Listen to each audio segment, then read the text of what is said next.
What is up, guys? In this video I want to show you how I color grade my drone shots and transform them from looking like this to looking like this. So let's dive right into it. I'm going to be doing this in Davinci Resolve, and you can do basically everything that I'm going to show you in the completely free version of Davinci Resolve, but the principles of what I'm going to be showing you will apply no matter what video editor you're using. So let's go ahead and jump over here into the color page. This footage is from my Air 3 shot in hybrid log gamma. And so the first thing that we're going to do is we're going to add some saturation to this footage because it is a bit undersaturated. So we'll just grab saturation and pull it up. And as you can see now, that looks a little bit oversaturated. So we'll bring it back down about to right here. And then we're actually going to grab our temperature slider, cool this footage off just a little bit. And so then the next thing I'm going to do is I'm going to use curves to add a little bit of contrast here, just add a little bit more pop to this footage. Now we don't want to go overboard here because hybrid log gamma is already fairly contrasty. I will bring up our shadows a little bit, and now if we turn this on and off, you can see that we've just added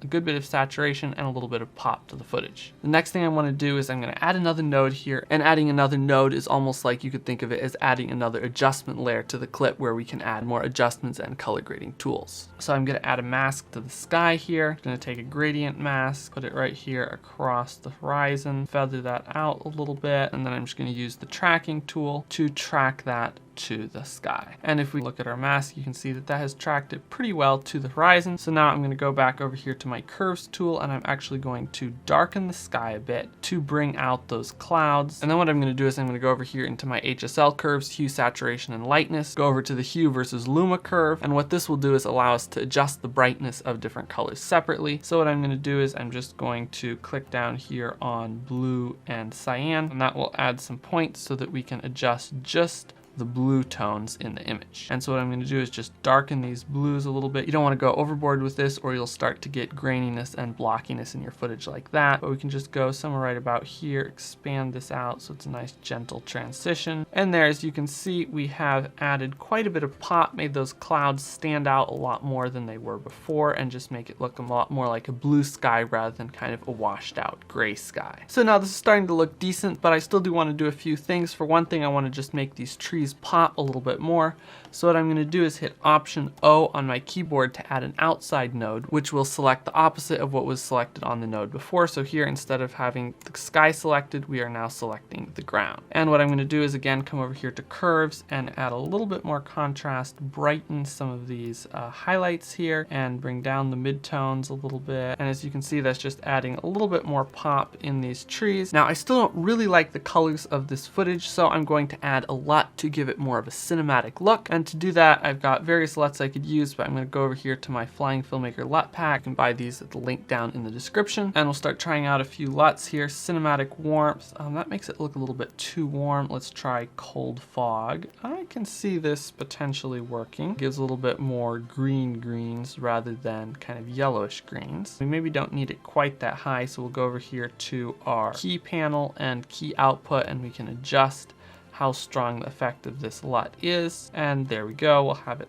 about 50%, 60%. And now I want to add a little bit more of a cinematic look. So to do that, I'm just going to come down here and grab the Old City Warm LUT, which, as you can see, this is way too strong on full strength, but we're going to turn that down to about 25%. And as you can see, that just adds some nice warm color cast, makes it look a little bit more golden hourish, and just all in all a little bit more cinematic colors. And so here's our final shot. This is what it looked like before, and now this is what it looks like after. As you can see, that just has a lot more pop and life to it, a lot more cinematic colors. And one more thing I want to do to this shot is to brighten up this truck a bit to just make it stand out a bit more, but that's going to take a bit longer to show. So if you want to see how to do that, I've included it at the very end of the video. So then moving on to our next shot here, this was shot again on the Air 3 in hybrid log gamma, and this is a little bit more of a sunrise shot. So as you can see, it's fairly flat. So the first thing I want to do is just to use curves to brighten the whole image up just a little bit. As you can see over here on our waveforms, everything is pretty dark to start with, so it just needs a little bit of brightening. And then I'm going to go ahead and again add some masks. This time I'm going to use actually the curve mask, which lets you just add points along your image here because the horizon isn't exactly flat. I'm just just going to be adding points here manually instead of just adding a gradient to the horizon. Now this is not exactly following the horizon perfectly, but we'll just soften it out here. Again, we're going to use Shift H on the keyboard to preview the mask. And so now we have the sky selected and we can make some adjustments to really make it pop. So the first thing I'm going to do is I'm actually going to take and darken the sky. You can just sort of play around with it by dragging the point on the curve up and down. As you can see, if we darken the highlight areas, it just makes it look very flat and gray. Whereas as we move down here toward the midtones and shadows, it makes it look much more contrasty and nice. So we're just going to go somewhere here around the midtone shadow areas, and we're actually going to brighten our highlights up a little bit to add some contrast. Just continue to tweak this until it looks good, and then we're going to come over here to saturation and add a bunch of saturation to make it look really great. Now as you can see, we've ended up kind of with a pretty strong blue cast because the sunrise is actually over here and these are bluer clouds. I want to reduce that just a little bit, so I'm just going to use the temperature slider here to warm up the sky just a little bit, not very much. So then again, we're going to use Option O to select the opposite part of the image, and we're going to select the ground here. As you can see, now we have only the ground selected, and so then we're just going to come down here and brighten the whole thing up. We'll just add some contrast by brightening our highlights and midtones here, and then we're going to darken our shadows just a little bit. And I'm actually going to use the shadows tool to raise them a little bit. Many times if you darken them with curves and then raise them with shadows, the shadows tool uses a little bit more of a selective algorithm to figure out what areas of the shot it should brighten, so you can kind of add a little bit more extra micro contrast that way. And then we're actually going to darken these shadows a little bit more and bring up the blacks a little bit because we were slightly almost clipping the blacks. If you look at our original shot here, they're right down at the very bottom of our waveform, which means that we're almost losing some data there. So if we actually bring up the black point by clicking on the bottom point of the curve, it will just soften those crushed blacks out a little bit and make the whole thing look a little bit more natural. So again, we want to push a little bit of saturation into the ground here. I'll just slide that up a little bit until it looks fairly natural. We don't want to go as high as with the sky because there's not as much here that should be as saturated as the sky. And if we turn off all of our grades and turn them back on again, you can see we've already made a massive difference, but I want to do just a little bit more. So I'm going to add another node here and then go over here into hue, saturation, and lightness and go to my hue versus saturation curve because I want to increase the saturation of our warm colors over here without making our blues any more saturated and making them look oversaturated and unnatural. So to do that, we'll just add some points onto the curve by clicking on the red and yellow and magenta dots. So we're just going to go ahead and grab our red point and bring up the saturation of that a little bit. We don't want to go too overboard here. We're also going to bring up the saturation of the yellows a fair bit. Now I don't want to oversaturate these greens down here on the ground. So what I'm going to do is I'm actually going to bring down the saturation of the greens slightly, and that will just kind of tend to balance everything out. And so if we turn that node on and off, you can see that we've just added a little bit more warmth and life into those sunrise colors. And to make this look even better, we'll again go ahead and add a LUT to this. I'm going to grab one of my Flying Filmmaker LUTs here, the warm cinematic LUT, and we'll just apply that. And as you can see, that really pushes the colors in the sky into a bit more of a cinematic color scheme, but I feel like that's a little bit too strong, so we're going to turn down the strength of that to about 75%, and it's also kind of muddying the details here in the ground. So to fix that, I'm just going to add a gradient mask to this node right here along the horizon so that it only applies to the sky and not to the ground. And I feel like we could just add a little bit more life and pop to the ground, so I'm just going to add another node here, and I'm going to grab another mask, another gradient mask. We're going to invert this mask to select just the ground. Then I'm going to add, again, Old City Warm on low strength, again, just a little bit of that LUT, and then we're also going to brighten the ground a little bit more, go roughly about there, and as you can see, that just adds a little bit more pop and contrast into the ground. And so if we look at the before and after of this image, you can see that that is a massive improvement. We go from having a really just kind of flat gray image, not much color in the sky, not much detail in the ground, to being able to see beautiful color and life in the sky, and also being able to see the details on the ground much better. So hopefully that gives you an idea of what you can do with color grading to transform your drone shots. And if you'd like to learn more about how to color grade your drone footage in Davinci Resolve, I have a course called Drone Color Pro where I teach you all the ins and outs of Resolve and specifically how to get great results color grading drone shots. And so if you're interested in learning more, the link to that will be in the description.